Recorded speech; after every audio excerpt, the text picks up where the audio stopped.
아이디에이트. 엉뚱한 생각도 도전적으로 거침없게.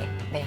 자, 이번 차시의 주제는 바로 아이디어 개발하기입니다. 앞서 저희가 이제 공감 단계를 통해서 기존에 우리가 놓치고 있었던 아이들의 마음 헤아리기라는 미션을 수행을 했는데요. 이번 단계에서는 아이디에이트 단계로서 우리가 공감 단계를 통해서 얻게 된 통찰을 기반으로 새로운 또 변화를 위한 아이디어를 도출하는 단계에 접어들게 됩니다.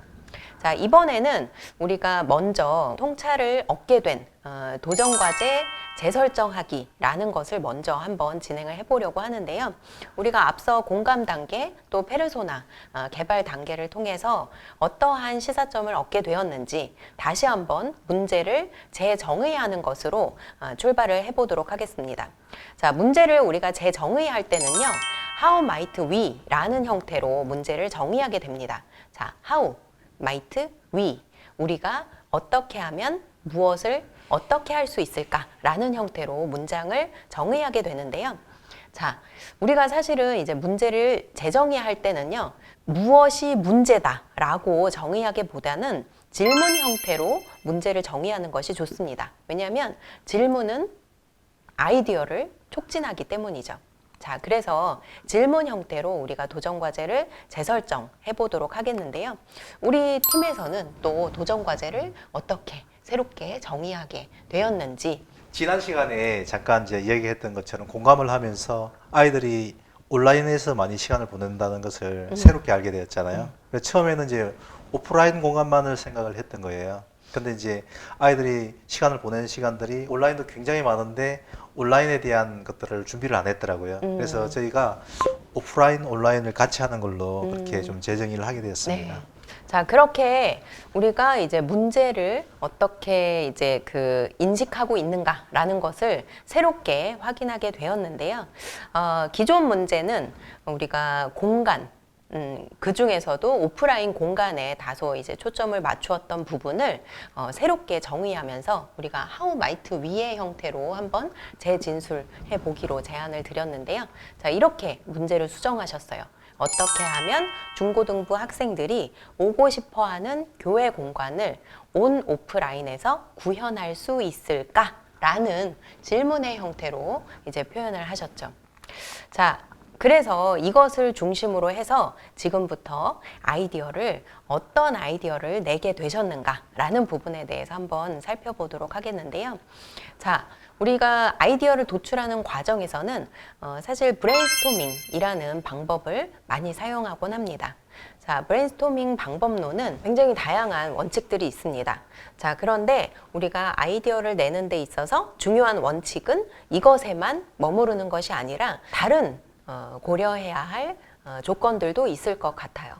자, 우리 아이디어를 내시면서 아이디어를 내는데 도움이 되었던 것, 그리고 방해를 했던 것에 대해서 한번 생각해 보면 좋을 것 같은데요. 아이디어를 내는데 도움이 되었던 것은 평소에 아이들의 생활을 관찰하는 게 많이 도움이 되었어요. 그래서 아이들이 뭘 좋아하는지, 뭘 원하는지 공감을 충분히 하고 하는 것이 두 번째 단계에서 아이디어를 내는데도 도움이 되었던 것 같습니다. 네. 네.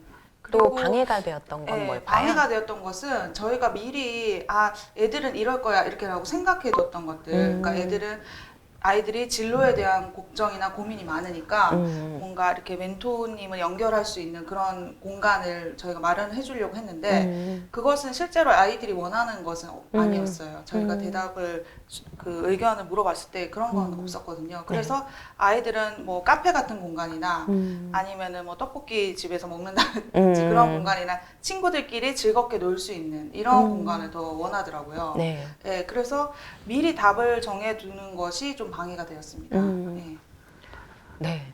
아이들의 마음을 헤아리는 것이 디자인 띵킹의 본질이기 때문에 아이디어를 내는 과정에서도 아이들의 마음을 한 번 더 살피는 것이 굉장히 중요할 수 있겠네요. 자, 또 우리 전도사님들께서도 혹시 아이디어를 내는데 또 도움이 될 부분, 또 권장하고 싶은 마인드셋 뭐 이런 게 있다면 뭐가 있을까요? 저는 아이디어를 낼 때 우리가 이제 평가를 먼저 하면 안 될 것 같아요. 아이들은 야, 너 그런 거 안 돼. 뭐 이런 이야기를 하면 갑자기 아이디어가 싹 사라지더라고요. 그렇죠. 그래서 일단 어떤 거든지 이야기해라. 이렇게 하는 긍정적인 마인드 아까 처음에 얘기했던 그런 게 좀 필요하더라고요. 맞아요. 세상의 모든 아이디어는 타인에 의해서 차단되는 것보다 오히려 내 안에서 막혀버리는 경우가 많다고 해요. 미리 판단하고 평가하고 이야기를 차단하거나 또 내가 이야기하려고 하는 것을 스스로 정지해버리는 그런 상황이 나타나지 않도록 하는 것도 중요한 것 같아요. 네, 전도사님 말씀하신 것처럼 아이들에게 발언할 수 있는 다양한 기회를, 참여의 기회를 주는 것도 중요할 것 같고, 또 스스로도 이런 아이디어를 내도 될까? 이렇게 눈치 보는 거, 그런 생각을 멈추는 것도 굉장히 중요하겠습니다. 혹시 전도사님? 아니, 뭐 일단은 애들이 엉뚱한 대답을 하던 뭘 하든 간에 일단 무조건적인 수용을 해야 된다는 태도가 중요한 것 같아요. 애들은 아직까지 말로 표현할 수 있다든가 자기의 생각을 조리 있게 얘기를 할 수가 없기 때문에 그런 걸 감안해서 우리가 듣는 또 다른 그들의 얘기하고자 하는 의도를 읽어내는 그런 그 보이지 않는 눈이 또 필요하지 않을까 하는 생각이 좀 드는데요. 전도사님들께서 말씀해 주신 것처럼 아이디어를 누구나 자연스럽게 또 안전하게 낼 수 있는 그런 환경을 조성하고 누구의 목소리에나 경청할 수 있는 그런 태도가 가장 중요한 부분이 아닐까라는 생각이 듭니다. 자, 그렇게 우리가 많은 어떤 마인드셋을 가지고 또 아이디어를 내기 시작을 했는데요. 또 우리 팀에서는 그 의미 있는 공간을 만들기 위해서 어떤 아이디어가 나왔는지 또 굉장히 궁금해집니다.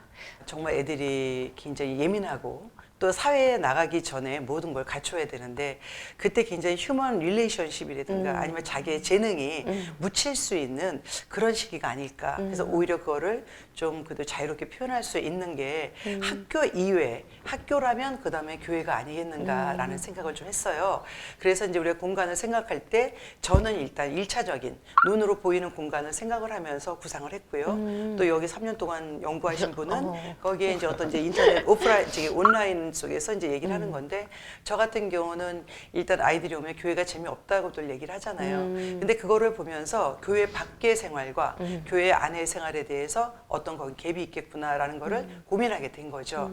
그래서 이제 그래도 우리가 청소년에 대한 이런 어떤 그 공간을 통한 공간부터 우리가 시작을 해야 되겠다라는 생각을 한 거죠.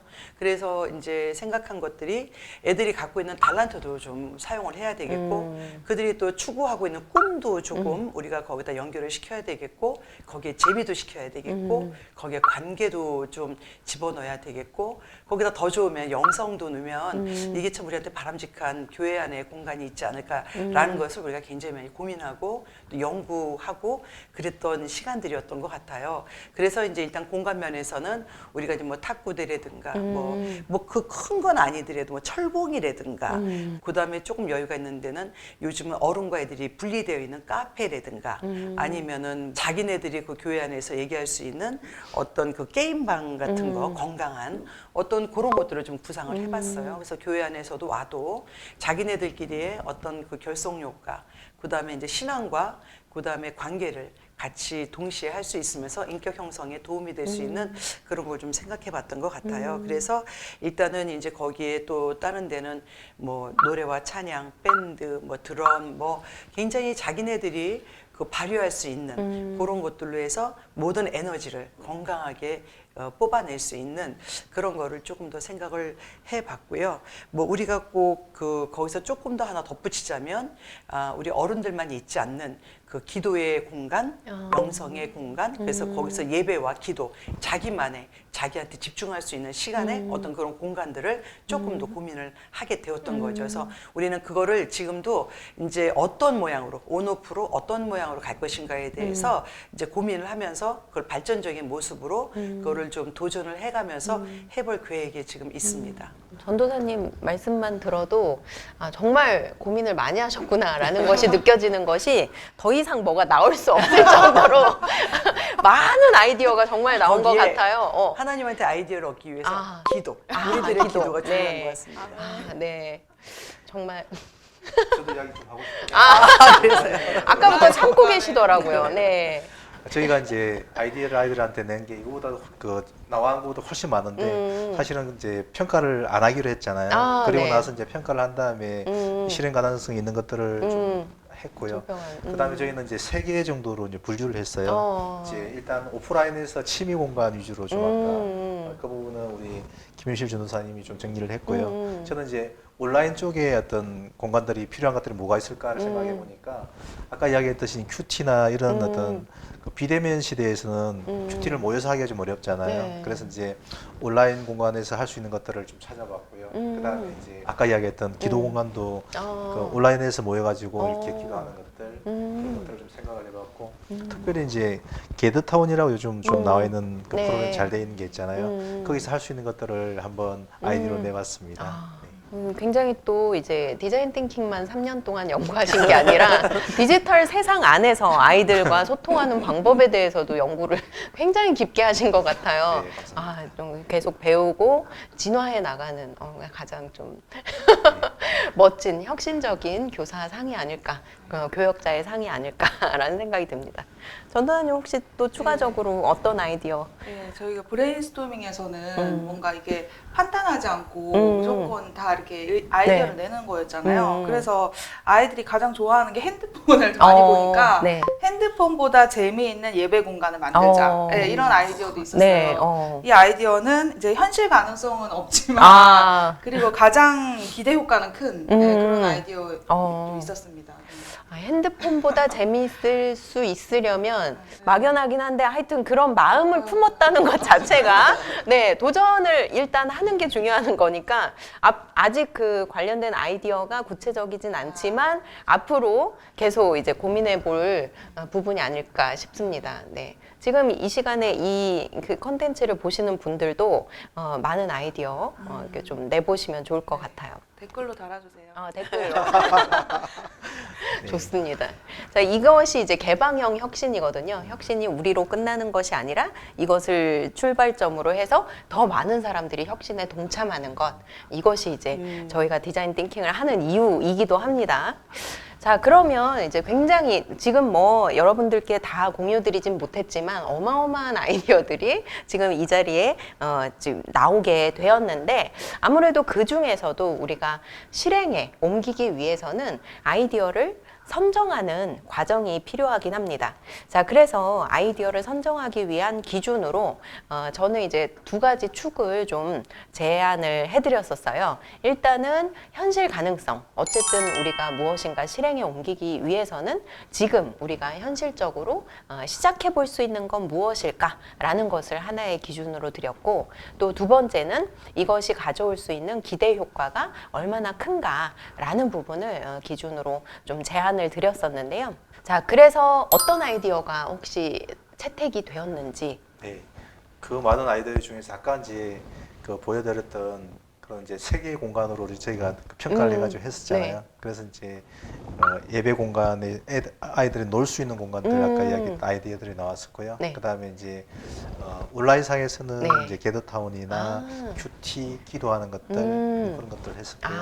그 외에 뭐 새로운 아이디어들을 냈던 거는 휴대폰으로 어떻게 할까 이런 것들을 했는데 사실은 그때 그 당시에는 못했지만 그 아이디어를 가지고 제가 또 개발을 한 게 있는데 기회가 되면 꼭 보여드리고 싶습니다. 네, 너무 기대됩니다. 네. 자, 그러면 우리가 어떤 아이디어 나왔는지 확인을 해봤는데요. 자, 아이디어를 선정하는 과정에서 제가 말씀드린 그 2가지의 기준 외에 또 우리가 아이디어를 선택하는 과정에서 중요하게 생각해야 할 기준이 또 있을 것 같아요. 혹시 추가적으로 우리가 고민해야 할 기준이 있다면 뭐가 있을까요? 네, 3개월 동안 또 연구하신 우리 이재영 교수님이 3개월, 하실 3개월. 수 있을 것 같아요. 네, 저는 저희 아이디어가 이 대상에게 정말 적합한 아이디어인지 그리고 그 아이들이 정말 이게 내가 필요했던 거야 이렇게 느끼는 게 그 아이디어가 가장 좋은 아이디어라고 생각을 했거든요. 예, 그래서 그 아이디어가 해결하고자 하는 문제 현실에서 정확하게 맞는지 예, 그것을 고려해 볼 만한 기준이라고 생각합니다. 가장 중요한 포인트를 네. 잡아주셨네요. 정말 아이들이 원하는 것인가? 라는 것에 대한 질문을 던질 필요가 있다. 라는 것을 우리가 또 다시 한번 생각해 보았습니다. 자, 이번 단계는 저희가 아이데이션 단계였어요. 공감을 통해서 얻게 된 통찰을 기반으로 해서 많은 아이디어를 한번 제안해보고 또 그 중에서 어떤 아이디어가 가장 가치 있고 의미 있을까라는 부분을 선택하는 것까지 한번 진행을 해보았는데요. 다음 단계는 저희가 그 아이디어를 어떻게 구체화하고 실행한가 할 것인가 라는 것 또 공유를 해드리도록 하겠습니다. 네, 아이데이션 단계 함께 해주신 우리 전도사님들 너무 수고하셨습니다. 감사합니다. 감사합니다.